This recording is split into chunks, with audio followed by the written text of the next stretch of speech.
I was already living a double life before anyone knew, trying to save my marriage while falling in love with someone else. The betrayal didn't start in a bed. It started in all the things I stopped saying out loud. And the moment the truth came out, everything I thought I was holding together began to unravel. My name is Jason. I'm 41 years old. I work as a project manager for a mid-sized construction firm outside Columbus, Ohio. I've been doing that kind of work most of my adult life. Deadlines, budgets, quiet pressure. I'm not loud. I don't like attention. I believe in showing up, paying my bills, and keeping my word. I was raised to value loyalty, restraint, and privacy. I'm the kind of man who fixes things instead of talking about them. Or at least I thought I was. I was married for 15 years. That fact used to feel solid, like a foundation you don't question. Now it feels like a sentence that trails off without punctuation. When people hear the line, "I slept with another woman," they usually stop listening after that. They decide who you are. I understand that. I've done it too. But that sentence didn't begin with desire. It didn't begin with boredom. It didn't even begin with loneliness. Not really. It began with silence. I met my wife, Laura, when we were both in our mid-20s. She was studying early childhood education. I was working full-time and taking night classes. She laughed easily back then. Big, unguarded laughs. She asked questions and waited for the answers. I noticed that. Most people don't wait. We built our life slowly. No dramatic moves. No big risks. A starter home. 2 kids, 5 years apart. A minivan I swore I'd never drive, and then defended fiercely once I owned it. Vacations once a year. College funds. Family dinners that happen more often than not. From the outside, it looked like stability. From the inside, it felt like responsibility layered on top of responsibility until there wasn't much room left for anything else. I don't mean that as an accusation. Just an observation. Somewhere along the way, Laura stopped looking at me when I spoke. Not every time. Just enough that I noticed. She'd still nod. Still respond. But her eyes would drift toward her phone, the counter, the hallway. Like her attention had learned a new resting place. I asked her about it once. Not dramatically. Just, "Hey, are we okay?" She said, "Of course we are." That was the whole conversation. I didn't push. I told myself this is what long marriages look like. Quiet. Efficient. Less talking, more managing. Kids do that. Life does that. What I didn't realize was how much of myself I was slowly setting down, piece by piece, just to keep things moving. My father died when I was 37. Heart attack. No warning. One phone call that split my life into before and after. Laura was supportive in all the ways that counted on paper. She handled logistics. Took time off. Made sure the kids were okay. But grief did something to me that I didn't have language for at the time. It thinned me out. Made me quieter. I needed to talk. Not fix anything. Just talk. She didn't know how to meet me there. Or maybe she didn't want to. When I tried to explain how empty I felt, she said, "Everyone loses their parents eventually." I don't think she meant it cruelly. I think she meant it practically. But it landed hard. After that, I stopped bringing it up. That was the pattern. Something hurt. I mentioned it. It got smoothed over, minimized, or redirected. So I learned to swallow it before it reached my mouth. I became very good at being fine. The woman I slept with didn't appear suddenly. She didn't crash into my life. She was just there. Her name was Claire. She worked in the accounting department of a firm we collaborated with on a long-term project. We were on the same calls, same emails, same meetings that ran 10 minutes too long. She was married too. No kids. That mattered to her more than she admitted. At first, we only talked about work. Then about work-adjacent things. Deadlines. Office politics. Bad coffee. Eventually, about books. Music. Small, harmless preferences. The first time she asked me how I was doing, she waited. I remember that moment clearly. We were standing near a printer that never worked properly. She asked, "How are you really?" and didn't fill the space after. I told her I was tired. She said, "Yeah, me too." It felt like permission. Nothing happened for months. No flirting. No touching. No secret lunches. Just conversations that didn't end abruptly. Messages that weren't strictly necessary. I didn't tell myself I was crossing a line. I told myself I was finally being seen. At home, Laura and I moved around each other like co-workers on opposite shifts. We coordinated. We updated. We rarely connected. One night, after the kids were asleep, I tried again. I told her I felt invisible, that I missed her. She sighed. Not angrily. Just tired. I don't have the energy for this right now, she said. Can we not make everything a big emotional conversation? That was the moment something in me went quiet. Not angry, not dramatic, just resigned. Claire and I started staying late at work. Not together exactly, just overlapping. We'd talk in the parking lot sometimes. About nothing important. About everything. She never complained about her husband directly. She described him like a colleague you don't dislike, but don't feel close to anymore. One evening, she said, I don't think anyone has asked me what I want in a long time. I said, yeah. That was it. Just one word. But it landed. The night it happened wasn't planned. There was no build-up. No hotel. No lies told in advance. We were both working late. A storm came in hard and fast. The kind that turns highways into mirrors. She lived closer than I did. She offered me a drink while we waited it out. I should have said no. I didn't. We sat on opposite ends of the couch. We talked. We laughed quietly, like people afraid of being overheard even though no one else was there. At some point, she reached for my hand. I didn't pull away. I didn't rush either. That's the part people don't like hearing. That it wasn't reckless. It was slow, careful, almost reverent. Afterward, I sat on the edge of her bed and stared at the floor. My chest felt tight, but not with regret. With clarity. I realized I hadn't felt that present in years. That terrified me. I drove home in silence. No music. No phone. Just the sound of tires on wet pavement and my own breathing. Laura was asleep when I got there. I stood in the kitchen for a long time, hands on the counter, trying to understand what I'd just done. I expected guilt to crash into me, to knock me down. Instead, I felt awake. That was worse. I didn't tell Claire I loved her. Not then. Not out loud. But I knew. And once you know something like that, you can't unknow it. You can't neatly pack it away and return to the life you were in before. The next morning, Laura asked if I'd slept okay. I said yes. And in that moment, I understood something that would take me years to fully accept. The betrayal didn't start in that bed. It started long before, in all the moments I chose silence because it felt safer than honesty. I didn't know yet how much this one night was going to cost me, but I could already feel the ground shifting. And I knew, without knowing how or when, that nothing was going to stay contained for long. I told myself the hardest part would be keeping the secret. That once I carried it, once I learned how to live with it quietly, things would settle. I'd either bury what happened or bring it into the light in some careful, controlled way. That's how I handled problems. Slowly, thoughtfully, with a plan. What I didn't understand was that secrets don't stay still. They breathe. They spread. They change the way everything else feels. The weeks that followed looked normal from the outside. Same commute. Same meetings. Same dinners at the same table. Laura still reminded me about appointments. I still helped with homework. We talked about schedules, groceries, car maintenance. But underneath it all, something had shifted. I noticed things I'd ignored for years. How Laura's eyes drifted when I spoke. How conversations ended once they stopped being useful. How little space there was for anything personal. I also noticed how alive I felt during the day. That scared me more than the guilt. Claire and I didn't talk about that night right away. Not directly. We didn't need to. Our messages stayed careful, mostly about work, but the tone had changed. There was warmth now. Awareness. Sometimes she'd text something unnecessary. How did your meeting go? Did you get home okay? Simple questions. But no one had checked on me like that in a long time. One afternoon, she wrote, I keep thinking about you. I stared at the screen, then typed, so do I. That was the first time I admitted it. At home, the distance between Laura and me felt sharper. Or maybe I was just done pretending it wasn't there. One night, after the kids were asleep, I tried again. I told her I felt disconnected. That I missed her. She rubbed her temples. Why does everything have to be so heavy with you lately? That word, lately, cut deep.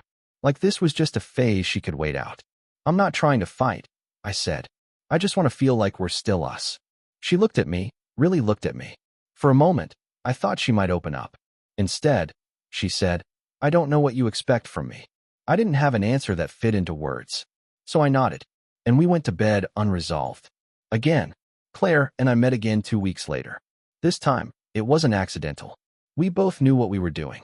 We didn't talk about our marriages. We talked about who we used to be, about the parts of ourselves we'd stopped sharing because no one seemed interested. She said she felt like a supporting character in her own life. I said I felt like a ghost. When she kissed me, it wasn't rushed. It felt like recognition. Afterward, She rested her head on my chest and said, "I don't want to hurt anyone." "Neither do I said. We both knew how fragile that was. The guilt came in pieces. It showed up when my daughter asked about her recital, when my son hugged me longer than usual, when Laura talked about next summer like our future was still certain.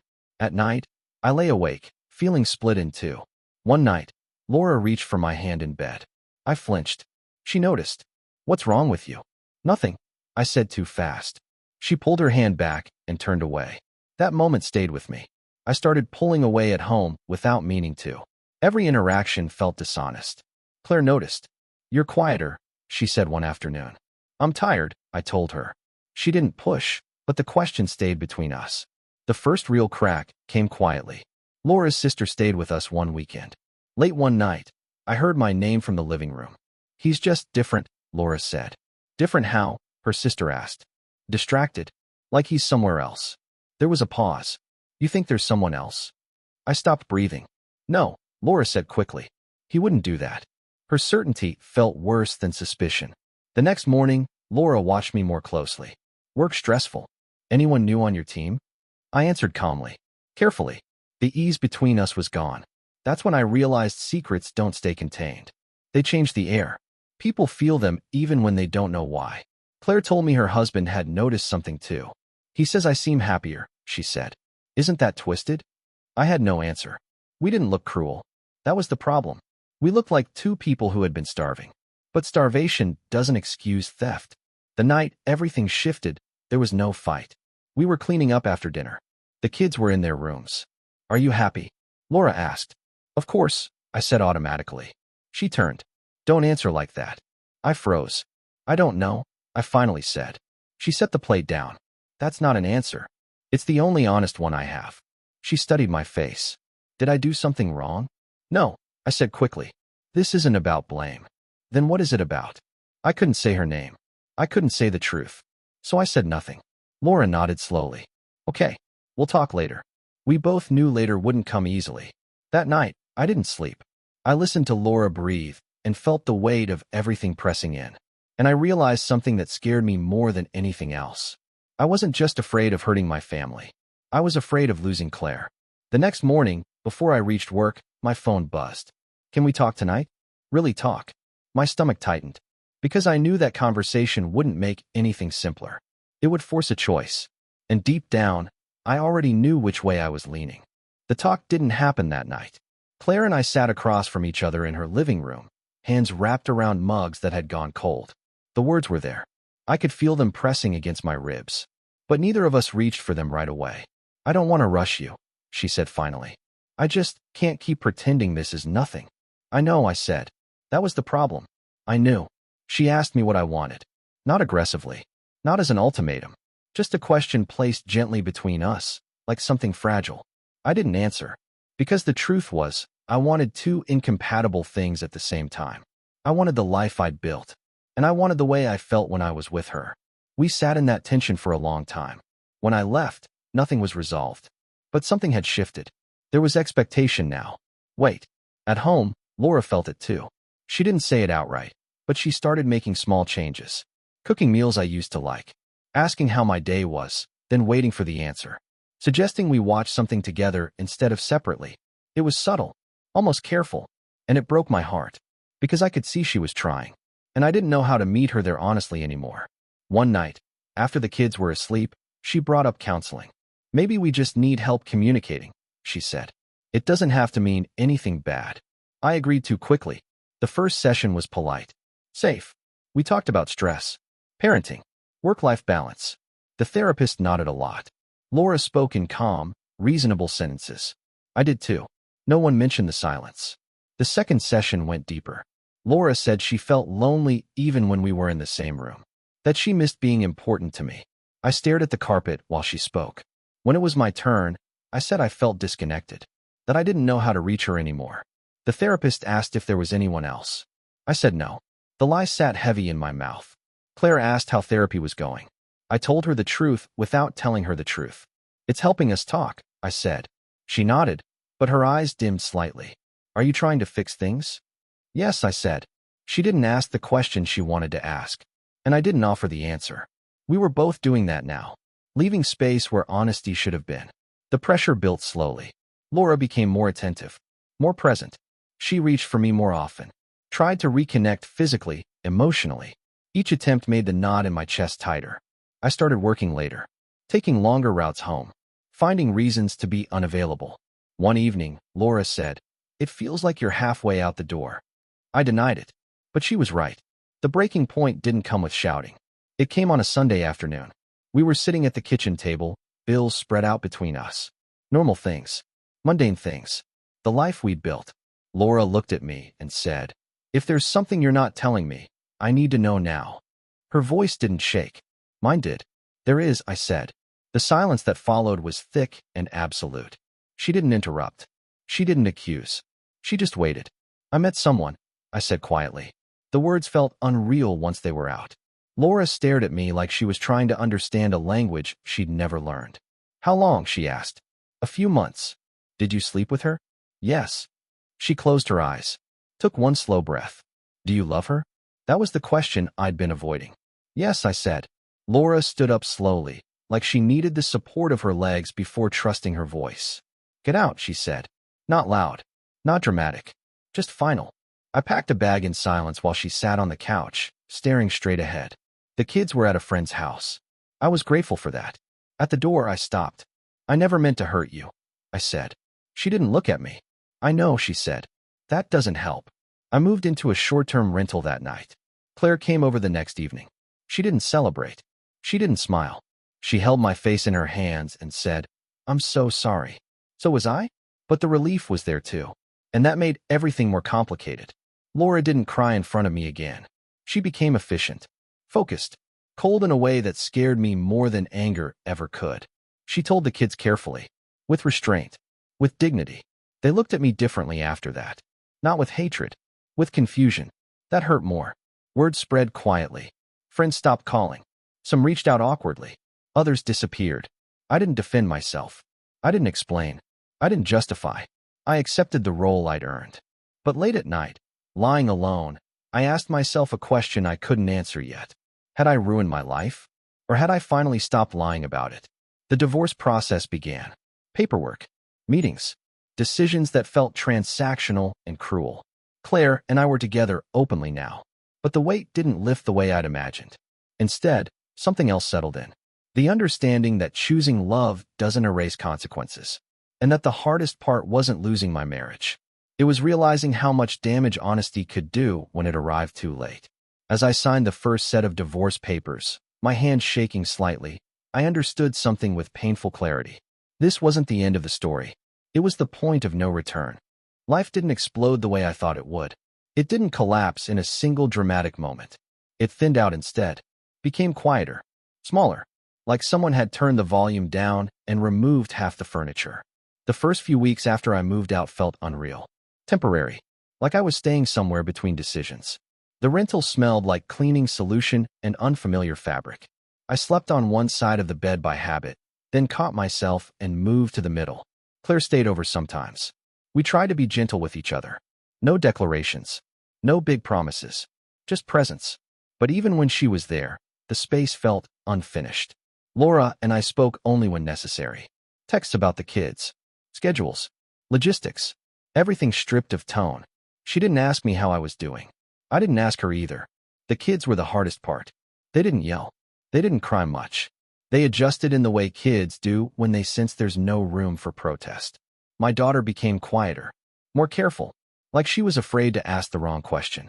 My son got angry in small, sharp ways, slamming doors, refusing help with homework. Once, when I picked him up for the weekend, he said, "Mom says you live with your girlfriend now." I said, "Not exactly." He didn't look at me. That silence cut deeper than anything Laura had said. The divorce moved faster than I expected. Laura wanted it clean, efficient, no prolonged conversations, no revisiting the past. During one meeting with the mediator, she said, "I don't want to punish him. I just want out." I sat there, hands folded, and nodded. That sentence followed me for weeks. I just want out. Not revenge, not chaos, just distance. Friends took sides quietly. Some stopped inviting me to things. Others sent messages that said, "I don't agree with what you did, but I'm here if you need anything. I rarely took them up on it. I didn't trust myself to talk without defending my choices. And I didn't want to become that man, the one who justifies. Claire and I tried to build something real.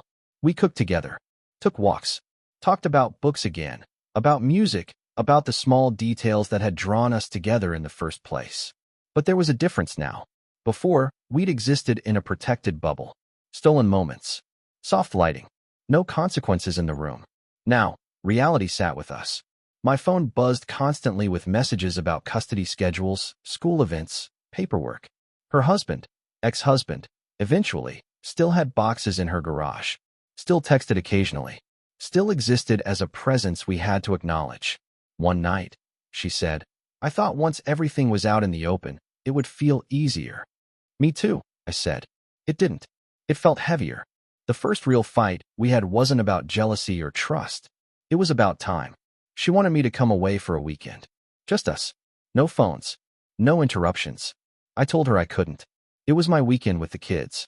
She said, we can reschedule. I said, I don't want to. That wasn't the truth. Not fully. The truth was, I was afraid. Afraid of being seen as the man who chose his new life over his children. Afraid of confirming the worst assumptions people already had about me. Claire heard what I didn't say. You're still trying to be the good guy, she said quietly. I'm trying to be their dad, I replied. She nodded. But something shifted. Laura never spoke badly about me to the kids. I knew that. I could tell by the way they spoke. By the absence of rehearsed phrases or adult language. That somehow made it worse. If she'd been angry, I could have absorbed it. Instead, she was calm, boundaried, distant. One afternoon, while dropping the kids off, she said, I've scheduled family counseling for them. Just so you know. For them? I asked. Yes, she said. They don't need to be in the middle of our choices. She looked at me then. I hope you're getting help too. It wasn't an insult. It was an observation. I started therapy on my own a month later. Not because I wanted to fix anything, but because I was tired of carrying the same thoughts in circles. The therapist asked me why I cheated. I opened my mouth to explain, then stopped. I don't know how to answer that without making it sound like I'm blaming someone else, I said. She nodded. Then don't explain. Just tell me what you felt. That took longer. Eventually, I said, I felt invisible. And then I didn't. She didn't interrupt. The holidays came and went in pieces. Separate celebrations. Separate photos. Shared calendars that looked more like negotiations than plans. On Christmas morning, my daughter hugged me tightly and said, It feels different now. I know, I said. Is it going to stay different? She asked. I didn't lie. Yes, I said softly. She nodded, like she'd expected that answer. Claire struggled more than she admitted. She'd lost friends too. People who'd supported her marriage. People who didn't want to hear explanations. One night, after a few glasses of wine, she said, Sometimes I wonder if we fell in love because we were broken in the same places. I thought about that for a long time. Maybe, I said. But that doesn't mean it wasn't real. She leaned against me. I just don't want us to become the worst version of the story. Neither did I. The quiet revenge I didn't expect came slowly. It wasn't something I planned. It was watching Laura rebuild her life without needing to destroy mine. She changed her hair, took a class she'd always talked about, made friends I'd never met. She didn't ask my opinion. She didn't seek validation. She moved on with a kind of calm self-respect that forced me to confront something uncomfortable. She was going to be okay without me. And that meant my presence hadn't been as essential as I'd once believed. That realization hurt more than anger ever could. One afternoon, during a custody exchange, she said, I've started seeing someone. I nodded. Okay. She washed my face carefully, like she was checking for something. You don't have to react, she said. I just wanted you to hear it from me. I appreciate that, I said. And I meant it. Later that night, alone, the weight of it settled in. Not jealousy. Finality. Claire noticed the shift in me. You're quieter again, she said. I think I'm finally catching up to myself, I replied. She didn't smile. The truth I didn't want to face started to take shape. I hadn't just left a marriage. I'd left an identity. The dependable husband. The steady presence. The man who stayed. Now I was something else. And I didn't know yet who that was. The final mediation meeting was brief. Signatures. Handshakes. Polite distance. Laura stood up first. I hope you find what you're looking for, she said. I hope you do too, I replied. We didn't hug. That was right. That night, Claire and I sat on her couch, the TV on but muted. So, she said, "This is it. This is it," I agreed. She turned to me.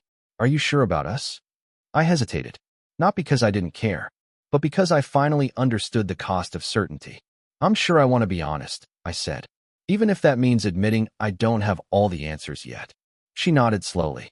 "Then stay," she said. "But stay as who you are now, not who you were trying to be." I stayed, but I knew something important had changed. The story wasn't about escaping anymore. It was about accountability, and I wasn't done paying for the choices I'd made. The world didn't close in after the divorce papers were signed. That surprised me. I'd expected some final collapse, some emotional reckoning that would arrive right on time, like a bill I'd been avoiding. Instead, life kept moving, quietly, indifferently. Monday came. Then Tuesday. The kids went to school. I went to work. Claire went to work. The sun came up whether I felt ready or not. That was the hardest part to accept. Nothing pauses just because you've finally told the truth. Claire and I didn't move in together right away. That was her idea. "I don't want us to rush into becoming something just because everything else fell apart," she said. "I want us to choose each other without pressure." I respected that, more than I expected to. We spent time together intentionally. Dinners that didn't turn into therapy sessions. Walks without phones. Silence that didn't feel like avoidance. But the cracks were still there. Not fatal ones. Honest ones. We talked about boundaries. About resentment. About how easy it would be to turn each other into proof that our choices were justified. Neither of us wanted that. Some nights, I went home alone and felt relief. That scared me too. The kids adjusted in uneven waves. My daughter asked fewer questions, but watched everything. She noticed who I was becoming before I did. When I snapped once over something small, she said, "You don't have to be mad all the time." I sat down on the floor after that and held my head in my hands. My son softened eventually. Not completely, but enough to sit next to me again instead of across the room. One night, while we were building something out of old Legos, he said, "Mom seems happier." I nodded. "She is. Are you?" he asked. The question landed harder than any accusation. "I'm working on it," I said. That seemed acceptable to him. Laura and I found a rhythm. Not friendship. Not hostility. Something neutral. Respectful. We coordinated school events without tension. We stood near each other at games without needing space or closeness. We spoke like two people who had shared something important and knew better than to pretend otherwise. Once, after a long meeting about schedules, she said, "You know, I used to think if you ever left, it would destroy me." I didn't interrupt. "It didn't," she continued. "It forced me to figure out who I was without waiting for you to come back to yourself." I nodded slowly. "I'm glad you did," I said. She believed me. That mattered. Therapy stopped being about the affair and started being about me. That wasn't comfortable. I had to look at the patterns I'd ignored my whole life. How I avoided conflict until it turned into distance. How I mistook endurance for virtue. How I let resentment grow quietly and then acted surprised when it changed me. The therapist once said, "You didn't cheat because you fell in love. You fell in love because you didn't know how to ask for what you needed without guilt." That stayed with me. It didn't excuse anything, but it explained a lot. Claire and I had one last hard conversation that mattered more than all the others. We were sitting on her back steps, the air cool, the sky just starting to darken. "If we're going to do this," she said, "we can't let the story be that we were the answer to each other's pain." I understood immediately. "We have to be a choice," she continued, "not a refuge." I looked at her and saw someone who had also lost things. Friends. Certainty. A version of herself that believed life would unfold neatly if she followed the rules. "I don't want to be saved," I said. "I want to be accountable." She reached for my hand. "Then stay," she said. "But stay awake." The quiet revenge I'd expected never came. There was no moment where everyone realized I'd been right all along. No public redemption. No apology tour.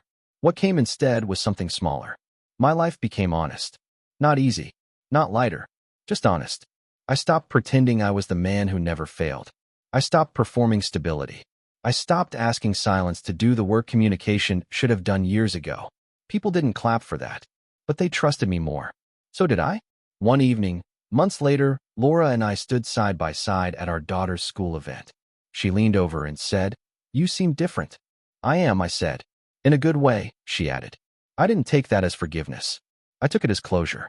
Claire moved into her own place across town. We still saw each other often, but we didn't merge lives the way we once thought love required. We built something slower, something that didn't need secrecy to survive. And some days, that felt like enough. I won't pretend I didn't lose things. I lost the right to be seen as uncomplicated. I lost friendships that couldn't hold nuance. I lost the version of myself who believed loyalty meant staying silent at all costs. I lost my marriage. That matters. But I gained something too.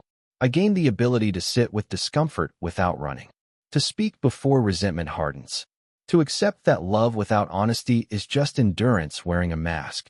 The last time my son asked about Claire, he said, "Is she going to be around for a long time?" I paused. "I hope so," I said. "But if she is, it'll be because we choose each other every day, not because we're afraid to be alone." He thought about that. "Okay," he said. That felt like permission. I don't tell this story because I'm proud of how it started. I tell it because it didn't end the way I expected. Not with punishment, not with vindication, but with responsibility. With the quiet understanding that sometimes the most painful part of loving someone is realizing you didn't know how to love yourself honestly first. I'm still learning, but I'm no longer hiding. And for the first time in a long time, that feels like a real beginning. This story isn't easy to tell or to hear. If you've ever felt invisible in a relationship, I'd like to hear from you. What moment in this story hit you the hardest?